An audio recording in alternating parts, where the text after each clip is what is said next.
Vamos a leer Colosenses 1 del versículo 1 al versículo 8. Versículo 1 al versículo 8. Dice así la palabra del Señor. Pablo, apóstol de Jesucristo por la voluntad de Dios, y el hermano Timoteo, a los santos y fieles hermanos en Cristo que están en Colosas, gracia a ustedes y paz de parte de Dios nuestro Padre.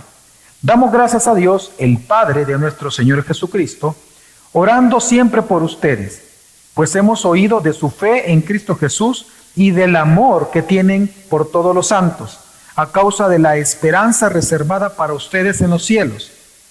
De esta esperanza, ustedes oyeron antes en la palabra de verdad el Evangelio, que ha llegado hasta ustedes. Así como en todo el mundo, está dando fruto constantemente y creciendo, así lo ha estado haciendo también en ustedes, desde el día que oyeron y comprendieron la gracia de Dios en verdad. Así ustedes lo aprendieron de Epafras, nuestro amado consiervo, quien es fiel servidor de Cristo de parte nuestra, el cual también nos informó acerca del amor de ustedes en el Espíritu.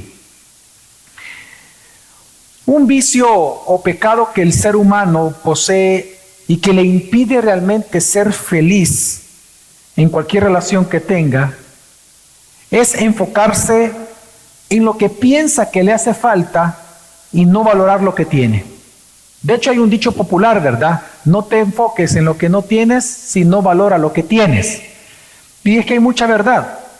Cuando una persona, por ejemplo, solo se enfoca en lo que no posee y piensa que necesita, esa persona se vuelve demandante en cualquier relación. Y el problema es que las personas nunca lo van a satisfacer en aquello que necesita, porque lo que necesita se encuentra solamente en Dios. El ser humano necesita a Dios. Es su más grande necesidad. Dios es el que gobierna. Y no hay nadie que pueda darte lo que solo Dios te puede dar. Por eso es que en el texto del día de hoy, el apóstol Pablo lleva a la iglesia de Colosenses a que se enfoque en lo que ya tiene en Cristo por causa de haber creído en el Evangelio de Jesucristo. Es decir, Pablo lleva a la iglesia de Colosenses a dar gracias a Dios, porque lo que leemos es una oración de acción de gracias. Él comienza a dar gracias a Dios por lo que ya se les ha sido dado en Cristo, por cuanto ellos han creído en su Evangelio. Ahora, y esto tiene una gran intención en el apóstol Pablo. Recordemos que la intención de él en su carta es que ellos se enfoquen en lo que por gracia de Dios ellos han recibido en Cristo, para que no busquen, estas cosas fuera de Cristo. Una vez más, lo que hablamos la semana pasada. Una persona solo busca aquello que ha perdido. Una persona busca aquello que siente que necesita pero no tiene. Si tú piensas que no tienes nada en Cristo, o que Cristo no es suficiente en tu vida, o que el Evangelio no es suficiente, vas a buscar todo lo que tú piensas que necesitas fuera de ese Evangelio o fuera de Cristo. Por eso es que Pablo va a llevar a la iglesia de Colosenses desde un inicio en su carta, incluso desde el saludo. Él comienza a establecer todo lo que hemos recibido en Cristo poco a poco. Él comienza a establecerlo para que ellos, una vez enfocados en lo que por gracia han recibido, dejen de buscar fuera de Cristo lo que piensan que necesitan. Y es que tenemos que recordar el contexto en el cual escribió Pablo esta carta. Recordemos que Pablo, cuando escribe esta carta, se encuentra en prisiones. La prisión se refiere específicamente, él tenía un arresto domiciliar. Él estaba sí en cadenas, pero en su casa. Y por eso es que encontramos que Timoteo estaba con él, porque también, como lo vamos a leer al final de la carta, cuando lleguemos a esa parte, también otros hermanos vivían en la casa de Pablo para atenderlo, porque él estaba en prisiones. Estar en prisiones, en el contexto que estamos hablando aquí, no es como las prisiones de aquel momento que existían, sino que él estaba en su casa. Por lo tanto, él podía recibir personas y él podía ministrarlas. En este caso, Epafras, él entendiendo que Pablo estaba en su casa, él va y lo visita. Y él lo visita con el único objetivo de pedirle consejo, además de saludarlo, de pedirle consejo, porque él estaba muy preocupado por la iglesia en Colosenses. La iglesia en Colosenses, dicho sea de paso, es importante entender que no era una iglesia en una ciudad importante. Colosenses, a la época de Pablo, a la época de Colosenses, no era una ciudad importante. Era una ciudad prácticamente había perdido todo su glamour comercial, que sí lo gozó por un tiempo, porque sus hermanas de alrededor, sus ciudades hermanas, habían acaparado toda la atención comercial ya para este entonces. Así que Colosenses era más o menos como un pueblo. Era un pueblo, es decir, comercialmente no era tan importante como ciudades cosmopolitas. Pero entonces Epafras, él visita a Pablo y le dice: Pablo, tengo una preocupación. 3 cosas me preocupan de la iglesia de Colosenses, que por cierto Epafras fue el quien la levantó. Número 1, me preocupa que ellos caigan de su firmeza en la fe. Número 2, que ellos se vuelvan inmaduros. Y número 3, que pierdan su seguridad cristiana. Y entonces viene Pablo y le pregunta: ¿por qué? Y Epafras le responde: porque están creyendo a varios falsos maestros las herejías que estos le están enseñando. Cuéntame sobre esas herejías. Porque de hecho, más adelante vamos a leer en la carta que a estas herejías, a este grupo de herejías, Pablo le va a llamar la herejía de Colosenses. Epafras lo que le enseña es que estos falsos maestros los estaban convenciendo de diferentes enseñanzas en las cuales le prometían, por ejemplo, número 1, que ellos podían obtener una cercanía con Dios e incluso llegar a la perfección espiritual siempre y cuando practicaran algunas ceremonias religiosas dentro de esas del judaísmo. Así que les estaban enseñando una perfección por obras. Les prometían perfección y ellos creían que podían ser perfeccionados mediante las obras, espiritualmente hablando. En segundo lugar, una segunda promesa que les daban estas herejías, les prometían que ellos podían ser separados de lo mundano y tener una conexión con lo celestial por medio del conocimiento fuera de Jesús. A esto se le llamó, muchos años después, gnosticismo. El gnosticismo lo que te enseña es que tú, adquiriendo conocimiento acerca de la realidad de las cosas, tú puedes irte elevando a un éter espiritual casi como a la divinidad. No solamente tú progresas, sino que te vuelves un Dios poco a poco, porque vas conociendo a los dioses a través de un conocimiento fuera de Jesús. Pero en tercer lugar también les estaban enseñando de que los ángeles eran quienes gobernaban el cosmos, los planetas, las estrellas, etc. Y por lo tanto los ángeles eran los únicos que podían protegerte de los demonios.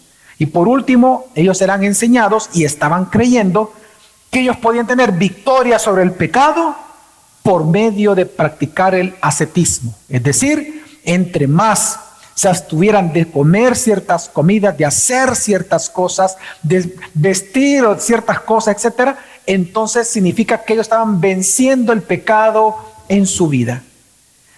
Ahora, una característica común de estas enseñanzas es que hay una mezcla del panteísmo griego.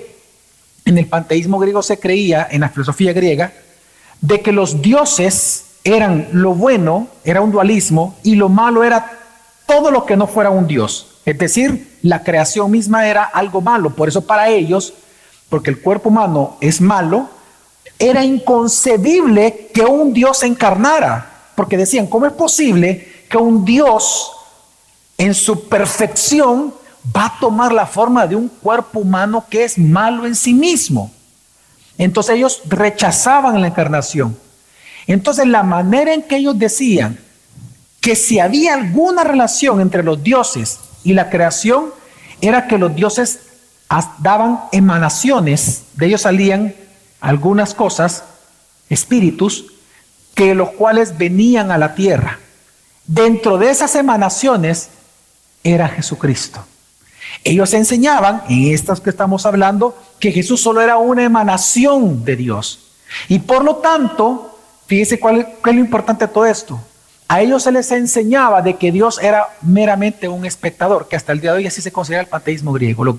En el panteísmo griego los dioses no tienen contacto con los seres humanos, solo son espectadores de sus problemas, no pueden interactuar. Y ellos comenzaron entonces a ver a un Jesús separado, un Jesús que no se preocupa por su pueblo, Un Jesús que solamente ve tus problemas pero no se mete. En otras palabras, tú no le importas a Dios. Y es en ese contexto que ellos comenzaron entonces a buscar fuera de ese Dios espectador lo que ellos necesitaban, porque estaban siendo convencidos de que ellos a Dios no les importaban. Eso lamentablemente está pasando el día de hoy más seguido de lo que nosotros quisiéramos, hermanos. Lamentablemente, y piensa por un momento en tu vida. Tú ya te pusiste a pensar de que aquellas veces en las cuales, o en aquellos momentos en los cuales tú te ves tentado en pensar de que tú no le importas a Dios por lo que has sufrido o lo estás sufriendo. Cuando tú te has visto tentado en decir, yo no le importo a Dios, yo me siento solo, estoy sola, Dios solamente como que fuera un espectador de mi vida, me ve y cómo sufro y no pasa nada. Recuerde que esa fue la perspectiva de Habacuc. Habacuc fue un profeta que la pregunta clave de todo el texto es, ¿hasta cuándo Dios? Pregunta. Porque él ve a Dios como un espectador y ese fue su dolor. Que dice, no te metes en nuestros problemas. O sea, tú ves que estamos sufriendo y no te metes. Lamentablemente, cuando una persona se ve tentado en ver a un Dios lejano, es cuando comienza a buscar fuera de él aquello que quiere que Dios se lo dé, pero como Dios no se lo da, lo busca por otro lado. Es en ese contexto entonces que Pablo, ahora su carta, iniciando su carta, él va a iniciar dándole gracias a Dios. Y le va a dar gracias a Dios por la eficacia y la suficiencia del Evangelio en la vida de los de Colosenses, porque le va a enseñar que por haber creído ya en Jesucristo, por haber creído el Evangelio de Jesucristo, el Evangelio está produciendo fruto en ellos. Y por eso ellos tienen que darle gracias, porque en Cristo están completos, no les hace falta nada. El Evangelio es suficiente en sus vidas. Por esa razón, hermanos, es mi objetivo en este sermón, que se llama gratitud y satisfacción por la suficiencia del Evangelio en mi vida. Y mi objetivo en este sermón es, hermano, que tú puedas darle gracias a Dios cada día por la suficiencia del Evangelio en tu vida. Que tú puedas estar satisfecho cada día por todo lo que tú ya tienes en Cristo, por haber creído en el Evangelio. ¿Y cómo es que Pablo desarrolla este tema? Pues en el saludo que acabamos de leer, prácticamente este texto se divide en dos grandes partes. La primera parte, el versículo 1 y 2, que es un saludo pero lleno de una explicación o de un anuncio acerca de la obra de Cristo en nosotros. Es decir, Pablo va a alabar en su saludo la obra de Cristo en nosotros cuando creímos en su Evangelio. Pero del versículo 3 al 6, lo que él hace es una oración de acción de gracias. Él escribe su acción de gracias a Dios. Pero resulta, y lo vamos a ver, que Pablo le da gracias a Dios porque el Evangelio por lo menos produce 6 frutos en tu vida y en mi vida. El Evangelio todo el tiempo lo está produciendo. 6 frutos en tu vida y en mi vida. Por lo cual él da gracias porque estos 6 frutos o virtudes resulta que se ven en la iglesia de Colosenses. Una vez más, Pablo lo está haciendo porque quiere comenzar a convencerlos de que en Cristo ya están completos y que no tienen que estar buscando fuera de Cristo lo que ya tienen por gracia por haber creído en el Evangelio. ¿Me voy a explicar, hermanos? Amén. Bueno, entonces acompáñenme al primer gran punto. Vámonos a leer el versículo 1 y 2 nuevamente, en donde vamos a observar cómo Pablo alaba la obra de Cristo en nosotros. Dice así la palabra de Dios: Pablo, apóstol de Jesucristo por la voluntad de Dios, y al hermano Timoteo, a los santos y fieles hermanos en Cristo que están en Colosas, gracias a ustedes y paz de parte de Dios nuestro Padre. Es interesante que el apóstol Pablo comienza hablando, se presenta como un apóstol, y él dice un apóstol por la voluntad de Dios. Pablo enfatiza y está defendiendo su apostolado por varias razones. Una de ellas, recordemos que Pablo no formó parte de los 12 originales. Así que cualquiera podía dudar, más que él fue un perseguidor de la iglesia, cualquiera podía dudar de que si realmente era una voz autorizada o no de Dios para la iglesia.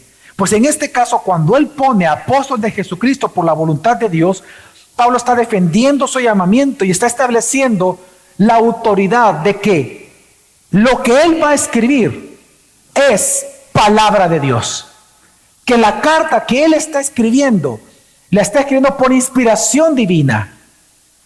Por lo tanto, hermanos, la carta de Colosenses, el tema que trata, es parte del Evangelio de Jesucristo. Es lo que está estableciendo Pablo con su saludo inicial. Cuando él dice apóstol de Jesucristo por voluntad de Dios, lo que está diciendo es: lo que yo les estoy escribiendo viene de Dios para ustedes y para todas las iglesias. Es parte del Evangelio. Es inspiración de Dios. Amén, hermanos. Ahora, ¿qué es lo primero que él hace? Bueno, él dice: a los santos y fieles hermanos en Cristo que están en Colosas. Qué interesante que él pudo haber dicho a la iglesia en Colosa. No dijo eso. Pablo comienza señalando algo importante: la identidad de lo que ahora ellos son en Cristo Jesús. Y automáticamente Pablo introduce el gran tema de toda su carta: lo que en Cristo tenemos. Y en Cristo, desde el saludo, él está diciendo: en Cristo, ustedes ahora son santos y hermanos en Cristo Jesús. ¿Por qué Pablo quiere realzar o quiere hacer ver, quiere hacer notar esta verdad, esta realidad, esta gracia de que ahora ellos son santos y fieles hermanos en Cristo? Porque recordemos que antes ellos eran enemigos unos de otros. Ellos estaban divididos. Para ellos el egoísmo era una virtud y la comunión era debilidad. Antes estaban separados de Dios, eran enemigos de Dios, alejados de su gloria, alejados de sus propósitos, en rebeldía contra su voluntad. Pero resulta que ahora en Cristo ellos son hermanos, hijos de un mismo Padre. Ahora ellos han sido salvados por un solo Salvador. Son siervos de un solo Señor. Todos tienen un solo hermano mayor llamado Jesucristo el Redentor. Y todos tienen un mismo espíritu dado por Dios. Por lo tanto, si antes eran enemigos, hoy son amigos. Si antes estaban divididos, ahora están unidos por la sangre del Cordero. Es decir, Pablo, desde el inicio, está enfocando a la iglesia de Colosenses a entender que no necesitan nada fuera de Cristo, fuera de su evangelio, porque en Cristo, por haber creído en el evangelio, resulta que hoy son santos, apartados para Dios y fieles hermanos. En otras palabras, lo que Dios nos está enseñando es que Jesucristo es el más grande misterio de todos, porque resulta que en Él todos somos uno para el Padre. Hermanos, en Cristo todos aquí, todos los que estamos en Cristo, somos santos. Somos santos. No es que vamos a ser santos, somos santos. Claro, si hablamos en teología, hablamos de que hemos sido santificados, somos santificados y seremos santificados. Lo entendemos en doctrina. Pero la Biblia, a nivel de identidad, nos dice que ya somos santos. Es decir, fuimos apartados del pecado y hoy vivimos para Dios. Hemos sido sacados del reino de las tinieblas y hemos sido trasladados al reino de su amado Hijo. En otras palabras, lo que está enseñando la Escritura, que hemos sido apartados por Dios y para Dios. Si antes, hermanos, estábamos ahogados en el lodo cenagoso, si antes estábamos ahogados en el estorcolero de nuestro propio pecado, resulta que ahora en Cristo estamos limpios. Su sangre nos ha limpiado y hoy somos libres del pecado, libres para amar y para servir a Dios todos los días de nuestra vida. Y nada ni nadie puede cambiar eso. Nada ni nada, ni tu propio pecado puede quitarte tu identidad, que ahora en Cristo eres santo y que en Cristo has sido apartado y que eres hijo y por lo tanto entre nosotros somos hermanos. Nada ni nadie puede deshacer eso. Esa es nuestra identidad. Ahora somos en Cristo hijos de Dios. Y qué importante es entender eso. Es una la verdad con la cual inicia Pablo, pero es una verdad que sostiene el cristianismo, que estamos en Cristo y en virtud de estar en Cristo, hoy lo tenemos todo. Tenemos paz, tenemos gozo, tenemos alegría, tenemos la posibilidad de experimentar todas estas virtudes y dones de parte de Dios, porque estamos en Dios a través de Cristo. Mira, hermano, esta verdad es tan importante que incluso arqueólogos modernos han descubierto, esa fue una noticia mundial, han descubierto hace poco que en las losas de las catacumbas cristianas de la época romana, las catacumbas, porque ahí se reunían, se recuerdan que estaban en persecución, en las losas donde enterraban a los muertos, hay una inscripción que consiste en 2 frases. La primera frase dice, en varias de ellas dice, en Cristo. Y la segunda frase es, en paz. ¿Sabe lo que dicen esas losas? Que aún hasta en su muerte los cristianos sabían una cosa, y era lo que los sostenía a ellos, que en Cristo ya lo tenían todo. Hermanos, en Cristo, si estamos en Cristo, ya tenemos todo.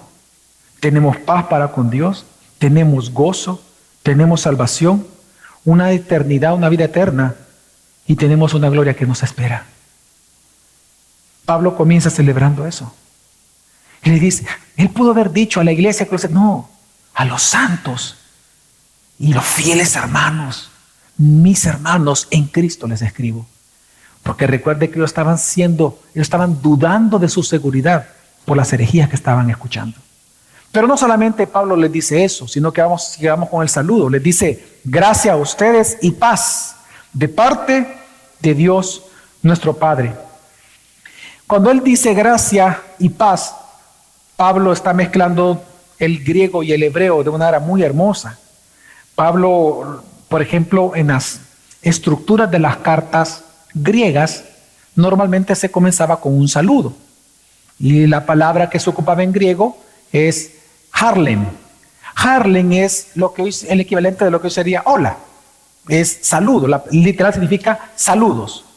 Saludo fulano de tal.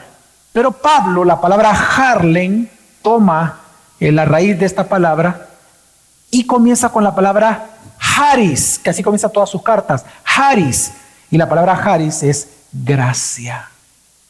En otras palabras, Pablo lo que está celebrando con ellos y lo que lo está invitando a ellos les dice, celebren que son hijos, celebren que ahora son receptores de la gracia, celebren y maravíllense que la gracia de Dios ustedes la han recibido en Cristo Jesús. Y esta frase la une con otra palabra que ahora es del hebreo, paz, que viene el vocablo shalom. El shalom de Dios es aquel bienestar que uno vive, que uno experimenta de estar delante de la presencia de Dios todos los días de nuestra vida. Lo que está enseñando Pablo es lo siguiente: ahora la presencia de Dios habita en ti, así que celebra y alégrate que hoy tienes y gozas de paz por gracia de Dios en Cristo Jesús. Así que, hermanos, en este saludo tan sencillo que se ve, Pablo está impregnando el perfume de la gracia de Dios en su saludo, recordándole a los de Colosenses el privilegio de la salvación que ahora ellos gozan en Cristo Jesús. Y como fruto de esa salvación, paz, shalom, para con Dios. Y es que piense por un momento, hermanos, todos aquí, todos los seres humanos, ha habido momentos en los que usted ha buscado paz o está buscando paz. Somos tan buscadores de la paz que incluso Jesús nos llamó a nosotros bienaventurados los pacificadores. En general, todo el ser humano busca paz. Paz personal, paz en la casa, paz familiar, paz en la sociedad, paz mundial. El problema, como lo enseñamos la semana pasada y lo resalta la carta a Colosenses, el problema es que el ser humano busca esta paz en lugares equivocados. La paz la busca algunos en el intelectualismo. Otros buscan la paz en los bienes materiales. Otros buscan la paz en el dinero. Otros buscan la paz en sus relaciones. Y lo único que se encuentran, en lugar de encontrar paz, es vanidad de vanidades. Porque resulta que Dios ha escondido su paz en un solo lugar, en la persona de Jesús. Así que si tú necesitas paz hoy en tu vida, en tu matrimonio, en tu familia, entiende que esa paz está escondida en Cristo. Y es lo que Pablo está enseñando. Si tú eres cristiano, celebra. Celebra que tienes la oportunidad ahora, no solamente de que haber recibido la gracia, sino que porque la habéis recibido, tienes paz para con Dios. Gracia a vosotros y paz de nuestro Señor Jesucristo, de nuestro Dios el Padre. Así que, hermanos, en esta mañana o en esta tarde ya, Alabemos a Dios que en Cristo ya tenemos paz como fruto de su gracia salvadora. Amén. Y una vez entonces Pablo introduce así su carta, automáticamente lo primero que hace es elevar una oración, escribir una oración de acción de gracias a Dios. ¿Por qué? Por lo menos 6 virtudes, 6 frutos que el Evangelio produce en la vida de los colosenses y en la vida de todo cristiano. Veamos cómo comienza esta porción de la Escritura. Versículo 3 dice: damos gracias a Dios, el Padre de nuestro Señor Jesucristo, orando siempre por ustedes. Pablo comienza diciendo aquí esta parte: damos gracias a Dios. Qué importante es las acciones de gracias. Acciones de gracias dirigidas al Padre de nuestro Señor Jesucristo. Dice, orando siempre por nosotros. Por lo menos hay 2 cosas que vemos aquí importantes. En primer lugar, que una característica de los verdaderos cristianos es la oración. Una característica de un verdadero cristiano es que ora. Y ora con acción de gracias. Y lo segundo que vemos es que la acción de gracias surge en el corazón cristiano cuando éste admira y observa conscientemente la gracia que recibe de Dios todos los días de su vida. Si tú, por ejemplo, tú no concibes, tú no eres consciente que la ropa que te pones, que la comida que comes, que la pupusa que estás a comer ahora viendo la selecta o lo que sea, todo eso que tú usas, si tú no reconoces que es Dios quien te lo da, nunca va a salir de tu boca: gracias por esto, Dios. Pero si tú sos consciente que tú como pecador no mereces nada y que todo es por gracia, cada cosa que tú tengas, cada cosa que tú hagas, cada cosa que tú comas, dirás antes: gracias, Dios. La acción de gracias, si nos damos cuenta, surge de un corazón que observa todo el tiempo la gracia de Dios operando en la vida. Así que ahora, pero también algo importante que vemos en este texto es cuando dice la frase orando siempre por ustedes. Cuando él dice orando siempre por ustedes, no significa que Pablo solo ora por los colosenses, porque dice siempre, ¿no?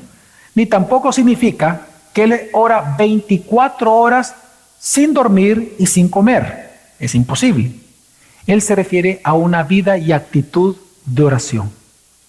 Una característica principal de un verdadero cristiano es que tiene y mantiene una actitud de oración todos los días de su vida. La oración, si bien es cierto, es una acción, pero también es una actitud, es parte del carácter, en donde usted, no importa si está trabajando, si está haciendo algún hobby, si está estudiando, usted mantiene todo el tiempo una actitud de oración. Y en ese momento necesita sabiduría, usted se la pide en el momento. En eso usted le da una buena noticia, inmediatamente usted ora en acción de gracias. Usted mantiene todo el día una actitud de oración delante del Señor. Amén. Ahora, la gran pregunta: ¿por qué Pablo da acciones de gracias aquí?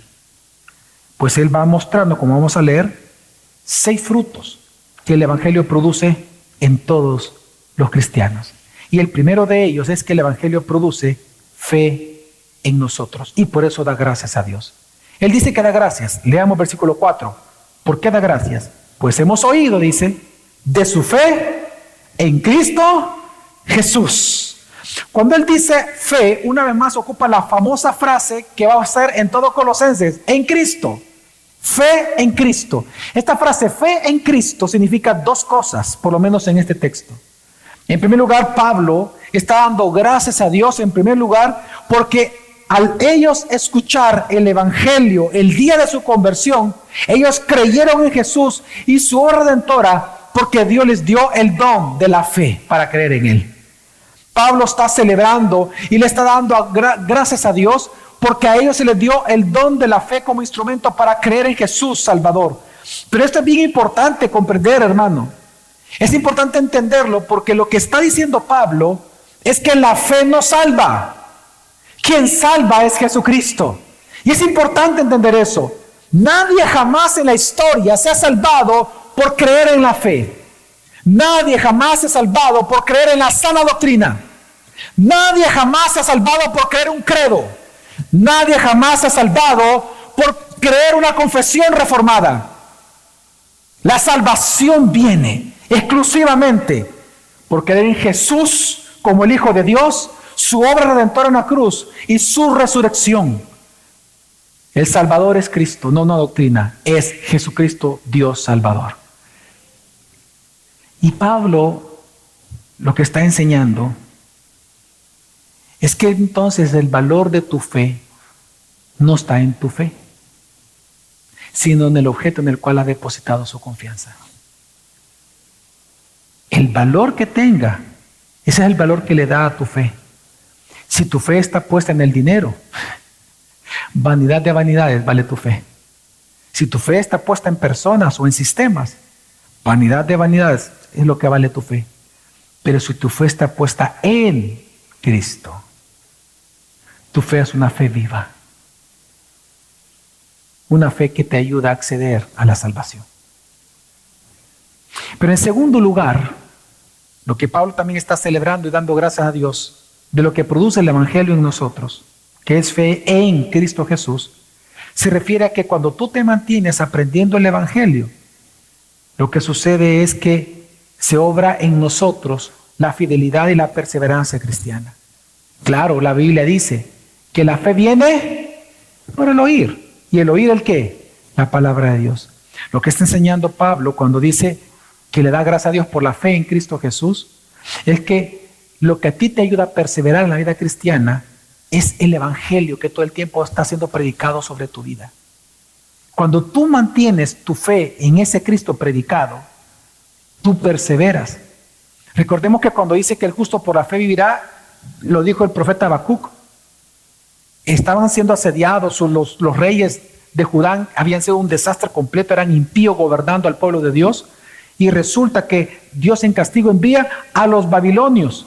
Y entonces el profeta está todo indignado y dice: Señor, ¿y por qué envías impíos para corregir a impíos? Y entonces Dios le dice: deja que los impíos hagan lo que quieran, pero el justo, ¿por qué va a vivir? Por la fe. Lo que está diciendo es lo siguiente al profeta: la perseverancia va a venir porque te mantienes en la palabra. Así que lo que Pablo está celebrando aquí es que algo que produce el Evangelio en nosotros, una fe en Cristo que nos hace perseverar cada día. ¿Qué es lo que hace que tú estés aquí a pesar de los problemas? Que tú crees en ese Cristo y sus promesas. Amén. Segundo fruto que produce el Evangelio en nosotros: amor, la virtud más excelente de todas. Dice, ¿por qué también le da gracias a Dios? Porque ha oído, dice, del amor que tienen por todos los santos. Es decir, Pablo da gracias a Dios porque en ellos se está testificando la mayor de todas las virtudes de una verdadera conversión, y es el amor por los cristianos, por los creyentes, por los hermanos. Y es que quiero que observemos la lógica de Dios en este texto. Si el objeto de la fe verdadera es Cristo, el objeto del amor verdadero es la iglesia de Jesucristo. Es decir, nadie puede decir que es cristiano si no hay un fruto de amor por la iglesia local. Y esto es lo que está enseñando aquí. Tenemos que entender que siempre de un inicio que surgió la iglesia, lo que hace hermosa y atractiva la iglesia delante del mundo es el amor entre hermanos. Y lo que está celebrando Pablo en acción de gracias a Dios es que en ellos se ve un milagro que en la sociedad era imposible. Resulta que porque están en Cristo hay amor entre hermanos. ¿Cómo es posible, por ejemplo, que un bárbaro y un escita estén juntos celebrando adoración a Dios? ¿Cómo es posible que el esclavo estaba a la par de su amo libre, que el hombre con la mujer, el griego con el judío, el erudito con el que no es erudito? ¿Cómo es posible que ellos se agarraban de la mano, se reían juntos, celebraban juntos, tenían comunión juntos, había armonía y paz y partían el pan juntos? Lo hacían porque habían comprendido algo, que en Cristo son uno solo, que ya no son dos pueblos divididos, que en Cristo somos uno. Hermano, lo que hace atractivo y hermosa la iglesia delante del mundo es el amor entre nosotros. Mire qué amor más tremendo el que hay aquí, que no importa si aquí uno es rico, uno es pobre, si el otro es erudito, el otro no es erudito, podemos estar juntos compartiendo el pan. Y cuando alguien tiene sed, todos lo apoyamos y oramos juntos. Mire, esto fue tan impresionante para los romanos ver un bárbaro y un escita, un judío y un griego comiendo juntos y celebrando juntos en las catacumbas, que casi por 50 años los acusaban a ellos. Recuerda que iban todos los días a la iglesia, todos los días, de lunes a domingo. Entonces, los romanos los acusaban de que en esas catacumbas iban porque o hacían hechicerías o porque tenían orgías. ¿Por qué decían eso? Porque no podían concebir. ¿Cómo es posible que un esclavo diga que ama a su amo que es libre? ¿Cómo es posible que un judío esté partiendo el pan con un griego? No lo podemos creer, eso es brujería, decían. No, no es brujería, es el poder de Jesucristo y el Evangelio sobre nosotros. Y es lo que tú ves en tu matrimonio, en tu familia, y en tu casa, y en el trabajo. Y es lo que está dando gracias Pablo. Pablo está dando gracias porque en Cristo es posible. A menos que tú no ves esa clase de amor en tu propia vida. Ahí entonces arrepiéntete y cree en el verdadero evangelio. Porque yo te lo pregunto de verdad. ¿Ves esta clase de amor en tu vida de verdad? Voy a cambiar la pregunta, la voy a mejorar. ¿Acaso eres tú de los que viene el domingo nada más a la iglesia, pero de lunes a sábado te olvidas que perteneces a una iglesia? ¿Eres tú de los que viene el domingo a la iglesia, pero de lunes a sábado te olvidas de compartir con tus hermanos de la iglesia? ¿Acaso te olvidas de amar y ser amado por la iglesia? ¿Acaso eres tan egoísta que solo vienes los domingos sin que te importe para nada tu iglesia durante la semana? Tus hermanos, tener comunión con ellos. Porque si esa es la clase de amor que tú tienes, arrepiéntete y cree en el verdadero evangelio. Porque el verdadero evangelio produce amor por los hermanos. Pero también hay una buena noticia en esto. Si usted sufre división, resentimientos, hermano, crea en Jesús. Crea en el evangelio. Y permanezca estudiando el evangelio todos los días de su vida. Y entonces verá cómo su matrimonio y su familia, en medio de ellos, va a surgir amor verdadero. Amén. Tercer fruto del evangelio en nosotros. Pablo ahora va a responder una pregunta importante. ¿De dónde viene la fe y el amor? Y él va a responder, de la esperanza. Vamos a leerlo. Fíjense cómo estructuremos la oración. Él dice, doy gracias porque he escuchado de la fe y el amor. Hablando de ese tema, dice el versículo 5, a causa, es decir, ¿de dónde viene la fe y el amor? A causa de la esperanza reservada para ustedes en los cielos. ¿De dónde vino esta esperanza? Dice, de esta esperanza ustedes oyeron antes en la palabra de la verdad. Palabra de verdad. ¿Cuál es la palabra de verdad? El evangelio que ha llegado hasta ustedes. Hasta ahí lleguemos. Ustedes han escuchado en otras cartas de Pablo, han leído las virtudes, la trinidad de las virtudes importantes que Pablo trabaja en sus cartas. En 1 Corintios lo recordamos, ¿no? Fe, ¿qué más? Esperanza y amor. Y las tres, ¿cuál es la más importante? Dice Pablo. El amor, ok. Fe, esperanza y amor. Esta fórmula, en esta carta, Pablo la cambia. Oiga, fe, en segundo lugar, ¿qué es lo que pone en otras cartas? Esperanza. Y luego pone el amor. Aquí no. Él dice lo siguiente, vean todos para acá. Fe y amor es producto de la esperanza. Y la esperanza es producto del evangelio. Por lo tanto, la fe, el amor y la esperanza, las tres, es fruto del evangelio. Es impresionante. ¿Por qué digo que es impresionante? Hermano, porque Pablo lo que está enseñando es que cuando tú crees en las promesas del evangelio, esa esperanza de que vas a obtener todo lo que se te ha prometido, se vuelve una motivación y una fortaleza en tu alma para querer vivir para Dios cada día, para confesar tus pecados diariamente, para abandonar el pecado, para saber esperar, pues tú quieres obtener sin ninguna pérdida la recompensa eterna. Por ejemplo, ¿cuántos de verdad creen en la promesa de vida eterna? ¿Cuántos de verdad creen que la vida eterna, como dice la Escritura, promete y se nos va a dar, premios en esa vida eterna, recompensas. ¿Quiénes creen que se nos va a dar recompensas en la vida eterna? ¿Cuántos? Bueno, se recuerda que también Dios dice, atesorados tesoros. No sé. Ok. ¿Quién cree todo eso? Yo lo creo. Ok. Esa esperanza, hoy en día, esa esperanza de que vamos a tener vida eterna en primer lugar, esa esperanza de que vamos a estar en gloria eterna con Dios, esa esperanza de que podemos recibir sin pérdida esas recompensas, es lo que nos da motivo hoy para obedecer. Es lo que nos motiva para confesar nuestros pecados. Claro, porque nosotros sabemos que en algún momento, dice la Escritura, se nos va a dar a todos conforme a sus obras y que vamos a pasar todos por un tribunal de Cristo. Amén. Donde se van a sopesar las obras. Y algunos van a pasar como chamuscados. Van a pasar raspaditos, como que fuera examen de colegio, ¿verdad? Pero ¿cuántos quieren todos los premios? Todas las recompensas posibles. Esa motivación es lo que hace que usted se santifique hoy en día y todos los días. Entonces Pablo está diciendo que la esperanza, hermano, como certeza de lo que se nos ha prometido, es la gracia de Dios que nos consuela y nos impulsa a vivir para Dios todos los días. Y por eso Pablo da gracias.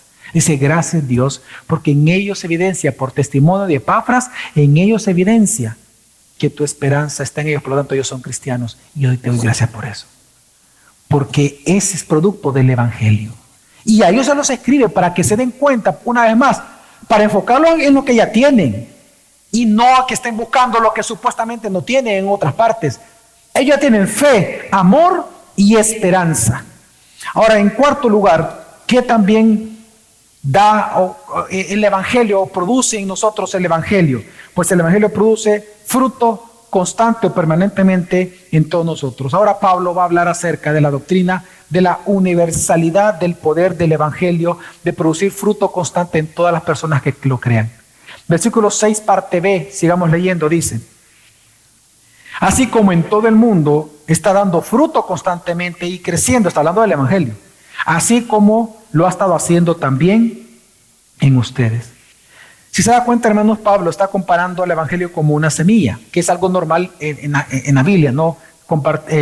Recordemos la parábola del sembrador, que dice, y el sembrador salió a sembrar. Y ahí la semilla, Jesús le explicó, ¿qué es la semilla? ¿Qué representa?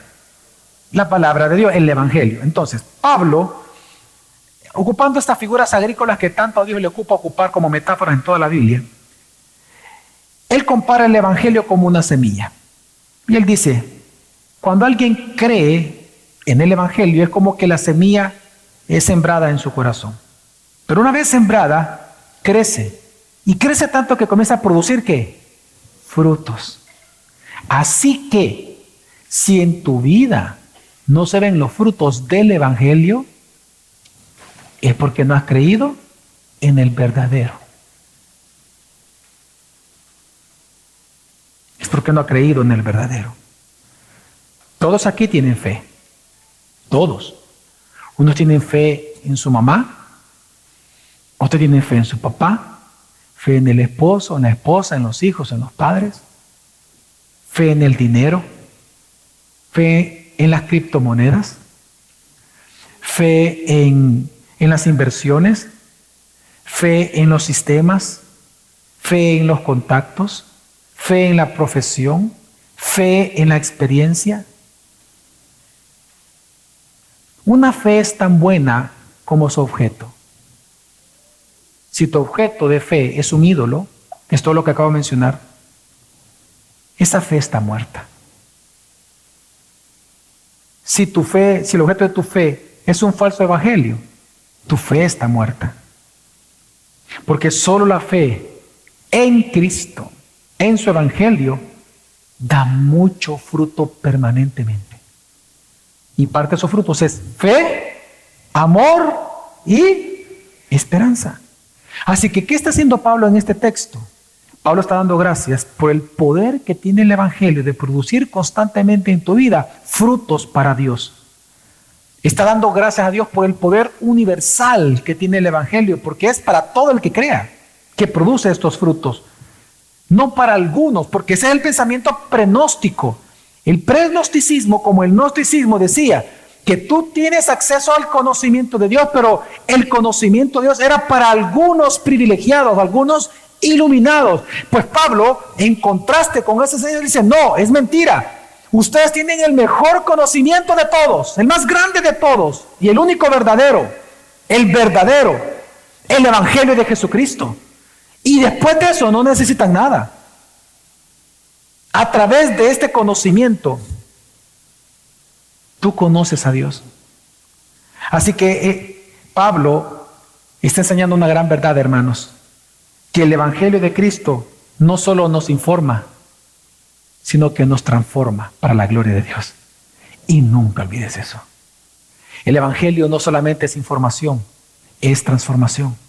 Porque el Evangelio no se trata solamente de un concepto, no solamente es un mensaje, es la persona de Jesús. El Evangelio no solamente te informa acerca de Cristo y de su obra redentora, el Evangelio te hace conocer a Dios. Y Pablo lo que está celebrando es ese poder de transformación que tiene la palabra, porque la palabra de Dios es viva y es eficaz.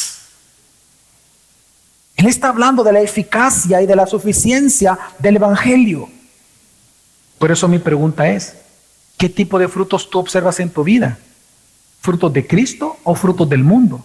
¿Cómo tú puedes saber si en tu vida hay frutos del mundo, del conocimiento del mundo, del conocimiento del Evangelio? Fácil, por tu estilo de vida. ¿Tu estilo de vida se parece a las personas del mundo o tu estilo de vida diaria se parece a la vida de un cristiano normal, piadoso? Solo tú lo puedes saber. Y Dios. Por lo tanto, hermano, Pablo lo que está celebrando es que en Cristo tú no necesitas otro conocimiento más grande, porque el más grande de todos ya lo tienes, el mensaje del Evangelio. Pero por esto mismo, él ahora va a hablar uno de los que para mí textos más hermosos que encontramos y maravillosos que encontramos en este texto, en donde él va a hablar del quinto fruto que produce el Evangelio en nosotros, y es un conocimiento íntimo y personal con Dios. Porque el mismo versículo 6 sigue diciendo al final, dice, desde el día que oyeron y comprendieron la gracia de Dios en verdad. Veamos de dónde viene. Pablo viene hablando, voy a leer el versículo completo, parte B, dice, así como en todo el mundo está dando fruto constantemente, el Evangelio, ¿verdad? Y creciendo. Así lo ha estado haciendo también en ustedes, desde el día que oyeron y comprendieron la gracia de Dios en verdad. Esto es fantástico porque aquí la palabra oír, que en griego es akouo, es una palabra que significa tomar conciencia de algo y aprender. Es decir, no solamente es el acto de oír o escuchar, sino que es tomar conciencia de lo que se te está enseñando porque lo estás aprendiendo.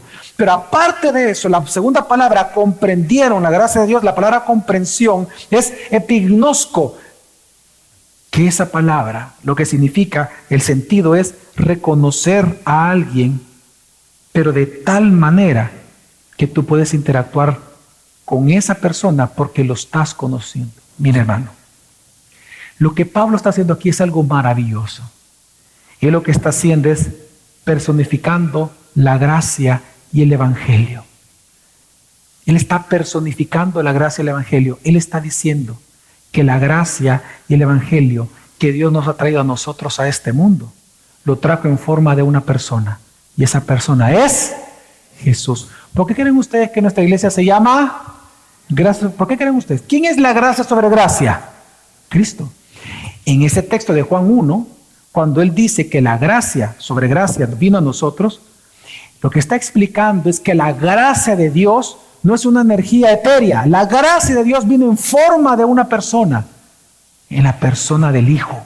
Pues lo mismo está haciendo Pablo aquí, lo mismo que hace Salomón en Proverbios cuando personifica a la sabiduría.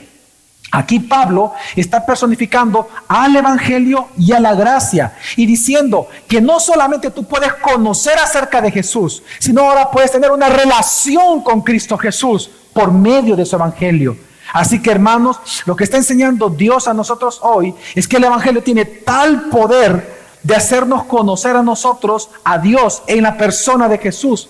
Por lo tanto, el evangelio no solamente te informa acerca de Cristo y acerca de su obra redentora, sino que te acerca a la persona de Cristo y te permite tener comunión profunda con Él todos los días de tu vida.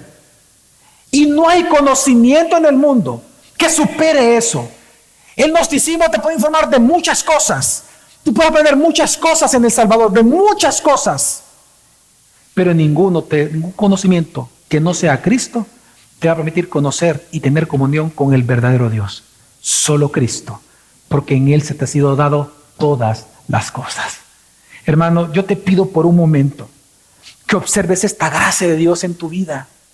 Mira cuán amor de Dios tiene por ti, que el Dios creador de todas las cosas, tú siendo pecador, Él quiere ser conocido por ti.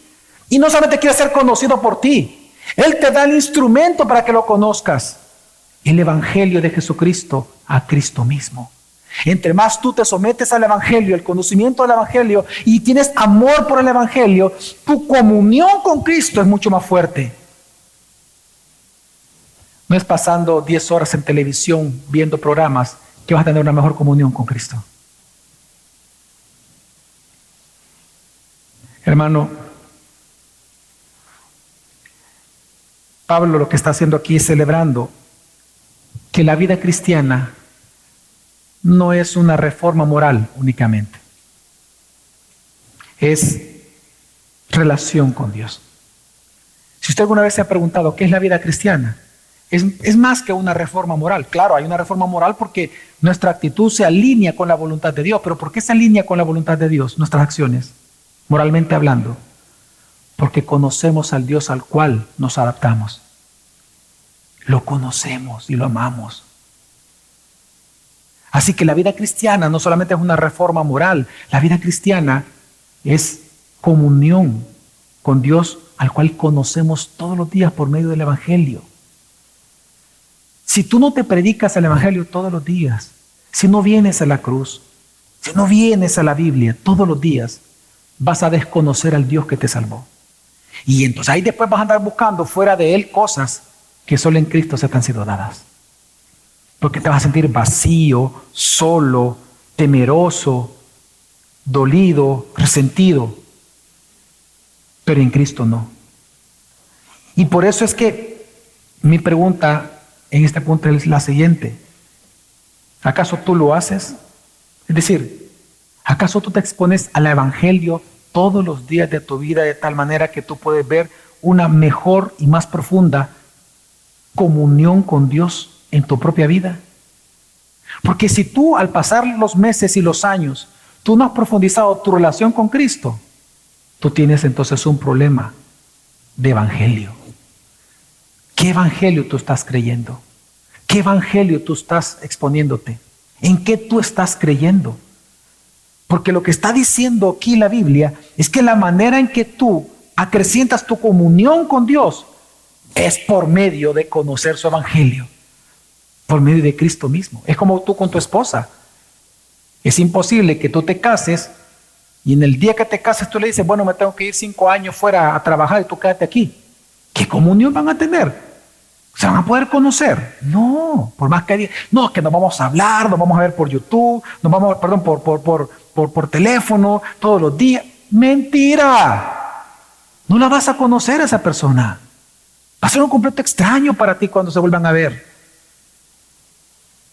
Es como que si un cristiano pretenda, sin exponerse al evangelio todos los días, conocer a Dios. ¿Cómo? Fuera de su mensaje. Y por último, el último fruto que produce el evangelio en nosotros es el deseo de predicar dicho evangelio a otras personas. Y dice Colosenses 1, 7 al 8, así ustedes lo aprendieron de Epafras, nuestro amado consiervo, quien es fiel servidor de Cristo de nuestra parte el cual también nos informó acerca del amor de ustedes en el Espíritu. Cuando aquí dice que este evangelio lo aprendieron de Epafras, la palabra aprender aquí es mantano en griego. Esta palabra mantano es un conocimiento intelectual también, es obtener conocimiento. Así que Pablo está dando gracias a Dios porque el evangelio es transmitido de una persona a otra por medio de la transmisión de su mensaje, es decir, por medio de la predicación.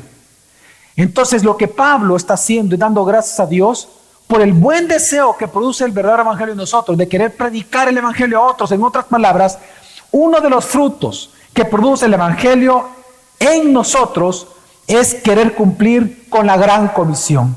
La gran comisión, recordemos, no solamente se trata de predicar salvación a otras personas, sino una vez ellas salvas por medio de Jesucristo, hacerlas discípulos de Él. La gran comisión, hermanos, si bien es cierto, es predicarles el evangelio, es que después de que sean salvos, seguir predicándoles el evangelio para hacerlos discípulos todos los días de su vida. Pero este discipulado es el resultado de la suficiencia del evangelio en nosotros. Y es que mire, todos nosotros aquí tenemos un deber, y el deber no solamente es predicar, el deber es discipular. Porque la gran comisión consiste no es únicamente en salvar al perdido, es que una vez ha nacido de nuevo, como recién nacido que es, llevarlo y con amor y cuidado y discipulado, hacerlo discípulo de Cristo. Por eso mi pregunta es, ¿tú te discipulas todas las semanas? ¿O eres de lo que viene el domingo y te olvidas de discipularte o discipular a otros? En tiempos de pandemia yo sé que es difícil, pero debemos de hacerlo. ¿Sabe por qué lo digo? Porque este texto, si algo está señalando, es una problemática que en nuestro tiempo es real. Y es que algunos piensan que estar conectados en línea es congregarse. Y este texto te está enseñando que no. Porque cuando habla de que lo aprendieron, esta palabra, obtener conocimiento, es una palabra, y cuando habla de discípulo, recordemos que un discípulo es alguien que está a la par de su maestro, no solamente escuchándolo, sino haciendo lo que él hace. Y eso no se hace por medio de Skype, ni con Zoom, ni con cualquier otra aplicación. Tú puedes obtener conocimiento hablando con alguien, pero el verdadero discipulado es estar a la par del discipulador y observar lo que él hace, y yo lo hago con él. Y con el tiempo, él se aleja de mí para que yo lo haga solo con otras personas, para Cristo. Y él discipula a otros recién nacidos. Hermanos, algo que nos enseña aquí la palabra, porque Pablo le llama a Epafras fiel servidor, que así inició también su saludo, nos dice algo importante. Un fiel servidor de Cristo es quien sirve a los propósitos redentores de Cristo. Un verdadero y fiel servidor de Cristo es aquel que sirve a los propósitos redentores de ese Cristo. La pregunta es, ¿tú lo haces? La pregunta es, ¿tú te tomas el tiempo entre semanas de cumplir este propósito? Pero hermanos, todavía hay tiempo. Dios todavía te ama. Por lo tanto, hoy nosotros celebremos, hermano, que no solamente Dios te salva. Mira cuánto Dios te ama, que Él te quiere discipular todas las semanas con su evangelio. Tanto Dios te ama, que Él te cuida por medio de su iglesia. Usted quiere sentir el amor de esta iglesia, discipúlese. Si usted no se discipula, usted nunca va a sentir el amor de una iglesia, de ninguna. Usted va a ser un oyente, un visitante. Pero usted quiere aprovechar las virtudes del cuerpo de Cristo, tiene que involucrarse con esa iglesia a través de ser un discípulo, dejarse discipular por otra persona. Es allí donde usted va a comprender el amor, la profundidad del cariño, del amor, del cuidado de Jesucristo sobre su vida. Amén. Hermanos, este día demos gracias a Dios por la suficiencia del evangelio en nosotros, porque produce el evangelio en nuestra vida todo el tiempo: fe, amor, esperanza fruto constante, conocimiento de Dios y el deseo de predicar su evangelio a otros. Demos gracias y encontremos satisfacción por todo lo que ya tenemos en Cristo Jesús, por haber creído su evangelio. Amén. Vamos a orar.